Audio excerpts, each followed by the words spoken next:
দাদা রসের হাড়ি নিয়ে চললে কোথায় গো? আরে বাবা, খেজুর গাছের রস পাততে যাচ্ছ? ওরে বাবা, একটা শীতের সকালের সুন্দর দৃশ্য দেখাবো। দেখুন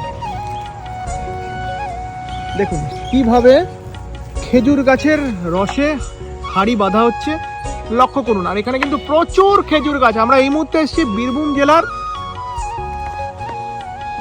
বোলপুর শান্তিনিকেতনে। এখানে কিন্তু প্রচুর খেজুর গাছ। দেখুন এই দাদা কিন্তু রস পাততে উঠছে। দেখুন অসাধারণ এক দৃশ্য। দাদা খেয়ে নিল তো রস? হ্যাঁ, ও পাখিতেও খায়। আচ্ছা, হ্যাঁ এটা ঠিক। হ্যাঁ একদম, বাহ, অসাধারণ এক দৃশ্য। দেখতে থাকুন,